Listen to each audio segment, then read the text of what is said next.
नमस्कार। मातृशक्ति और पितृशक्ति मेरा एक चिंतन है। बहुत दिनों से, वर्षों से वो चिंतन मैं करता हूँ। कई बार कुछ कलमबद्ध भी करने की कोशिश करता हूँ, लेकिन समय नहीं मिलता या वातावरण ऐसा नहीं है अभी अनुकूल। अभी जैसे वीडियो बना रहा हूँ तो इसमें भी जैसे कुछ विचार आते हैं, थॉट प्रोसेस जब शुरू होता है तब मैं या कहीं और होता हूँ, या फिर वो प्रोसेस थोड़ा सा फ्लैशबैक में या उसको मेल्ट हो जाता है मेमोरी से। लेकिन फिर भी मैं प्रयास करूँगा कि अपने चिंतकों, पुरुषों, महापुरुषों द्वारा एक 3 शब्द कहे गए हैं कि मनसा वाचा कर्मणा, कि मन से और वचन से और कर्म से हमें हिंसा नहीं करनी। अपना कर्म मन वचन के द्वारा परोपकार इस प्रकृति के प्रति, यानी कि सृष्टि के सब जीव जंतु और प्राकृतिक सौंदर्य या प्राकृतिक उत्पादक जो भी चीज़ है उनके प्रति हमें इन तीनों के प्रति दया भाव, परोपकार और सौहार्दपूर्ण सार्वभौम विकास का भाव रखना है। इसमें मूल मंत्र मेरी आज ऐसी चिंतन में लगा कि भाई मनसा वाचा कर्मणा जो हमारे महापुरुषों ने कहा होगा, बड़े सटीक बात कही है। तो उसमें अब आ जाता है कि इसका जो हम विमुख हो गए हैं वो तो मैं बताऊंगा, लेकिन इसमें जो बात आती है कि भाई संगत, खान पान, इसका अहम रोल है। और संगत में विचार आता है, संगत से चिंतन बनता है और उस चिंतन को खान पान के द्वारा भी प्रभावित होता है कि हम कैसा खान पान कर रहे हैं, उसी हिसाब से वो हमारा चिंतन या संगत जो दे रही है वो उसमें प्रबलता देती है। लेकिन जो असाधारण मनुष्य होते हैं, जिन्होंने, वो कहते हैं कि वो नावी की क्या जो धारा के विपरीत नाव ना चला सके। कहना तात्पर्य ये कि जब वातावरण पूरा छत विछत और विचलित का हो, लाभ का ही हो, मल्टीप्लाई अपने लिए ही करने का हो, केवल लाभ की बात करता हो, दूसरा कोई कहीं जाए, प्रकृति का नुकसान हो, दूसरा मनुष्य, प्राणी, कैसा भी प्राणी वो आपके द्वारा कुचला जा रहा हो, उससे मतलब नहीं है हमें। जो मैं बार बार बोलता हूँ, व्यक्तिगत तरक्की, व्यक्तिगत स्वार्थ पूर्ति होती हो, दूसरा का कितना ही नुकसान होता, उसका भाव ख़त्म हो जाना, ये एक बहुत चिंता का विषय है। तो मेरा जो चिंतन है मैं उसी पे थोड़ा ध्यान आकर्षण करूँगा। एक प्रसंग मेरे बाबा ही सुनाते थे कि संगत का क्या फ़र्क पड़ता है, फिर खान पान पे आऊँगा, पहले संगत की बात कर लेता हूँ। विषय बहुत बड़ा है, धीरे धीरे बोलता जाऊँगा, वीडियो जिससे बड़ी ना हो और कई दिन शायद ये बोलता रहूँ मैं। तो वो बताते थे कि भाई कोई छोटा बच्चा शेर का, उसकी माँ गुजर गई, वो छोटा सा था तो वो जंगल में भटक गया, शेर छोड़ गया, तो वो भेड़ बकरियों के साथ रहता था, उन्हीं में पला बढ़ा, तो उसका स्वरूप और स्वभाव उसी जैसे का हो गया। उसका आकार भले ही बड़ा हो, लेकिन उसका जो चिंतन था, उसकी संगत के कारण, खान पान के कारण वो उनके जैसा ही था। तो तब उसने, बताते हैं, वो बता रहे थे मुझे कि भाई एक दिन भेड़ और बकरियां सब जंगल में, और वो शेर का बच्चा साथ में था, वो वहाँ पर नदी के किनारे पानी पी रहे थे। ऊपर ढांग पर शेर खड़ा था कोई, उसकी परछाई से जब भेड़ों ने देखा कि कोई शेर है ऊपर, तो वे सब भाग लिए। तो वो जब सब भाग लिए तो शेर ने देखा कि भेड़ बकरी भाग रही है तो ठीक है, ये क्यों भाग रहा है, ये मेरी नस्ल का है। वो भाग करके उसने छलांग लगा करके उसको पकड़ा, दबोच लिया कि भाई तू क्यों भाग रहा है। कहला ये भाग रहे तो मैं भी भाग रहा हूँ। कह रहे तुम जानते कौन हो। नहीं, मैं तो इनके साथ बड़ा हूँ, मेरे तो ये अपना परिवार है। तब उन्होंने कहा नहीं, तू मेरी नस्ल का है, अपने स्वरूप को पहचान, अपनी गरिमा को मत गिरा।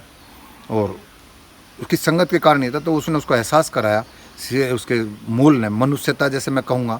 तो ऐसे उसके पर उस जो श्रेष्ठ अपने में प्राणियों में, जंगल में जिसको कहते हैं वो राजा है, उसने अपने एक बिगड़े हुए अपने स्वरूप को भूले है बच्चे को रोका और एहसास कराया। तो वही मेरा भी एकमात्र, मैं तो छोटा सा तुच्छ प्राणी हूँ, अज्ञानी भी हूँ, बहुत ज़्यादा मेरा चिंतन भी नहीं है, अवसर भी नहीं मिलता, कुछ जिम्मेदारी जैसे भी हो, कारण कोई भी होगा, लेकिन वो मुझे जो इच्छा है, भूख है कि मैं कुछ अच्छा करूँ, वो नहीं हो पा रही, तड़पन है। लेकिन जितनी समझ है उतना मैं व्यक्त करना चाहता हूँ, क्यों मेरा ये भी एक मानना है कि जो भी आप पे अच्छी चीज़ हो उसे ट्रांसफ़र करिए, उसे बांटिए, तभी मतलब संभाव बनेगा, तभी नफ़रत ख़त्म होगी, तभी प्रतिस्पर्धा का जो भाव लोगों में है, प्रतिस्पर्धा बड़ी हानिकारक है, उससे द्वेष भाव उत्पन्न होते हैं, उससे नफ़रत पैदा होती है, एक को कुचल के आगे बढ़ने का भाव होता है। प्रतियोगी होना अच्छी बात है कि हम उसके प्रतियोगी हैं तो हम ज्ञान के या योग्यता के आधार पर आगे बढ़ें। वो प्रतियोगी और प्रतिस्पर्धा में यही अंतर है, लेकिन हम समझते नहीं हैं। हम उसको नीचा दिखा के येन केन परकेन उससे ऊंचा होने के प्रयास, उसे मतलब एहसास कराने की कोशिश करते हैं हम तुमसे आगे चले गए। तो वो प्रतिस्पर्धा का भाव हमारे अंदर है। तो ये तो ये प्रतिस्पर्धा का भी मैं आप समझ रहे हैं, थोड़ा थोड़ा मैं बताया जाऊँगा। तो ऐसी संगत का ये प्रभाव पड़ता है, खान पान का भी ऐसे ही प्रभाव पड़ता है। तो ये जो मनसा वाचा कर्मणा में कहाँ बाधक हो गए कि हमारा संगत, जैसे कहते हैं खान पान में भी ऐसा होता है। साइंस भी सिद्ध कर चुकी है कि जैसा आप खाओगे वैसे ही आपका चिंतन हो जाएगा, वैसे ही आपका आचरण हो जाएगा। ये हिंसक वातावरण जो हो रहा है खान पान के कारण हो रहा है, ये सही है कि लगातार आप जो मांस को खाने वाला व्यक्ति या गरिष्ठता का भोजन खाने वाला व्यक्ति, वो धीरे धीरे उसकी विचारधारा में क्रूरता, निष्ठुरता आ जाती है। लेकिन वो बहादुरी का परिचय बताते हैं लोग उसको।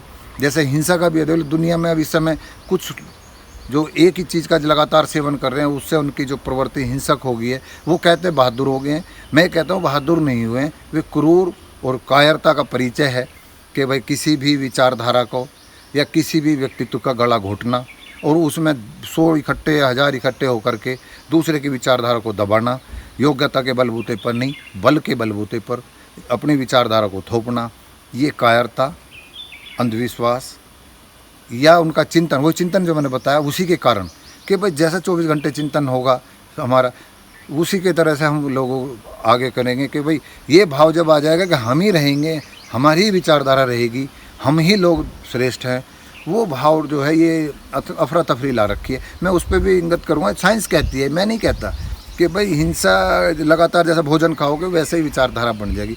अब यूरोप के देश कहने लगे भाई वेजिटेबल खाना जो है शाकाहारी भोजन हमको चिरायु देता है, चिंतनशील बनाता है, संतुलित बनाता है, निष्पक्षता का भी भाव देता है। लेकिन अब वो जो हम जिस बात के लिए वो शाकाहारी की बात है वो हमारी यहाँ पर था, भाई महापुरुषों ने हमारे ने जितना चिंतन किया होगा इस सृष्टि के नज़दीक जा कर के खोज करने के कारण हमारे लोग ने, हमारे महापुरुषों ने, हमारी जो आइडियोलॉजी ने खोज के आधार पर सब कुछ बांटा है। उन्होंने आस्था नहीं बनाया उसको, उन्होंने इसको चिंतन करके कि भाई आप खोज करते रहिए और अपने आप को विकास करिए, समाज और सृष्टि का विकास करिए। लेकिन हमारे यहाँ भी ऐसे ठेकेदार बन गए, उन्हें भी अब इतना वो शाकाहारी के नाम पर, आस्था के नाम पर वो भी हमें याचक बना दिए। तो वो भी हिंसक हैं, उसका भी मैं पहलू दूंगा कि भाई वो हिंसक कैसे हैं। वो तो कह दिया कि भाई वो तो इसलिए कर रहे हैं, मांस खाते हैं या उस करते हैं, उस वजह से उनका ये है हिंसक प्रवृत्ति। तो वो हिंसक प्रवृत्ति में बहादुर नहीं है, वे कायरता का, उसका निष्ठुरता का और विचारधारा को थोपने का परिचय देते हैं। ऐसे हम भी ऐसे ही कर रहे हैं। हम वेजिटेबल की बात करते हैं, खाने की बात करते हैं, वैसा नहीं। अब उसमें हमारे में भी क्या होता है, जो व्यापार कर रहा है, जो ये लोग हैं सर्विस क्लास में भी हैं या धर्मों के भी अन्य ये धर्मों को चलाने वाले संस्थान हैं या उनके पुजारी जो भी धर्म गुरु कहिए, वो भी ये नहीं बता रहे कि भाई जो आदमी व्यापार की, मैं पहले व्यापार पे टॉपिक पे बात कर लेता हूँ कि व्यापारी जो है वो कभी ये सोचता है कि मनसा वाचा कर्मणा का ध्यान रखता है? नहीं रखता, वो केवल लाभ का रखता है। मैं भी कई लोगों से पूछता हूँ, कहने भाई इसमें हमारा क्या लाभ होगा, मैं कहूँगा ऐसा कर लीजिए, नहीं करते। वो उनको जो मैंने बताया ना विकल्प दे रखा है हम लोगों ने कि भाई आप मनसा वाचा कर्मणा से अपना लाभ ले लीजिए, दूसरे का बेवकूफ़ बना लीजिए। उसके लिए उन्होंने उपाय बता दिए, तीर्थ यात्रा करिए, पूजा में जा कर के वहाँ दान कर दीजिए, गरीबों में कुछ दिन खाना बांट दीजिए, कंबल बांट दीजिए, भोजन बांट दीजिए, जागरण कर लीजिए, भंडारे कर लीजिए। तो इस तरह के वो रास्ते बताते हैं, वो विकल्प दे दिया हमें। तो वो लेकिन वो चिंतन करें कि मनसा वाचा कर्मण से आपने परोपकार किया, केवल लाभ के लिए किया, केवल लाभ के लिए किया और लाभ के लिए आप कुछ भी करने पर उतारू हैं। अब विचार करना कि जो ये खाद्य पदार्थों में जो मिला रहे हैं, खाना में मिलावट कर रहे हैं, हल्दी में, दूध में, ये जो भी एनीबडी जो भी खाद्य पदार्थ है उनमें मिल रहा, और वो खा करके कोई महिला पुरुष सब में मतलब फर्टिलिटी की कमजोरी आ रही है, पशुओं में भी आ रही है। आप ये देखें वो निर्बलता जीव के गाय भैंस वे भी फर्टिलिटी नहीं कर पा रही हैं, पुरुषों में नपुंसकता आ रही है, महिला में भी फर्टिलिटी की कमी आ रही है, वो बच्चे नहीं अच्छे कर पा रही हैं या जन नहीं पा रही हैं। तो ये हम इन कारण क्या हो रहा है कि हमारा खान पान गलत, उसको कौन दे रहा भैया? इस भारतवर्ष में तो शायद हमारा व्यापारी वर्ग ही ये कर रहा है, बांट रहा है किसान अपना प्रोडक्ट शहर में ले लेते हैं, ये उसमें कुछ ना कुछ हगाल मेल करके उसको कर देते हैं। अब तो शहरों में गाँव में भी ऐसे निकम्मे हो रहे हैं, वो भी घी में, मावे में, दूध में, क्योंकि सीख तो बड़े लोगों से ही देते हैं ना। जो संपन्न हो, उम्र में बड़ा हो या समाज में बोला बाला हो, शहर का आकर्षण हो, उससे गांव का भी प्रभावित हो रहा लोग, वे भी लाभ के लिए जो है कुछ भी करने में, ये भी हिंसा है, ये भी अपराध है। हमें यही बताने का मेरा बताने का उद्देश्य भी यही है, जिसे बताते नहीं है, क्योंकि उन्होंने बता दिया कि भाई आप विकल्प है आपके पास में, इस तरह के कर लीजिए उपाय और आपका ये सब पाप धुल जाएगा। तो ये खान पान भी आपके लिए प्रभाव लाता है, मनसा वाचा कर्मणा से हमें विमुख करता है। जो मनसा वाचा कर्मणा का ध्येय है कि हमें सभी को अच्छे भाव से काम मतलब बढ़ाना है, उनके लिए भी हम जो भी मन से वचन से कर्म से काम करें वो सबके लिए लाभदायक हो। तो ये मैं आगे भी अब बोलूँगा, आज इतना ही बोलता हूँ, कल फिर कोई नहीं इनमें थोड़ा सा आगे जोड़ूँगा और प्रयास करूँगा कि आपका इस तरफ पर चिंतन जाए और अच्छा मनुष्य बनने के लिए 3 ही बिंदु पे आप चिंतन रखा।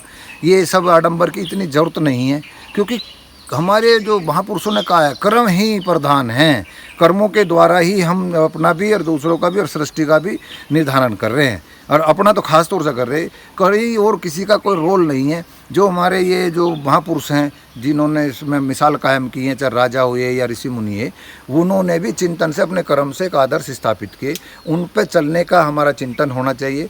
उनके द्वारा जो कष्ट या उन्होंने उठाए हैं, चिंतन किया है, उनके द्वारा जो सफलता मिली है उन्हें, हम उनको आदर्श मान सकते हैं, उनसे शक्ति ले सकते हैं। लेकिन हम उनको बेवकूफ़ बना के उनकी आस्था रखकर हम मनसा वाचा कर्मण से विमुख रहें तो वो धोखा देने वाली बात है। उसी वजह से ये देश क्या दुनिया भी ऐसी चल रही है, और जनसंख्या में भी इसमें बहुत बड़ा रोल है। क्यों ऐसा हो रहा है उस पर भी मैं प्रकाश डालूंगा कि ये जो दूसरे देख करके एक तो उधर तो विचारधारा के कारण जनसंख्या बढ़ रही, हमारे यहाँ किस कारण बढ़ रही है उसका भी मैं प्रकाश डालूंगा। इसमें सारा जो विस्फोटक समस्या और जनसंख्या है और इसमें कारक हम ही हैं, इस पर मैं थोड़ा सा इंगित और करूँगा, प्रकाश डालने की कोशिश करूँगा। नमस्कार।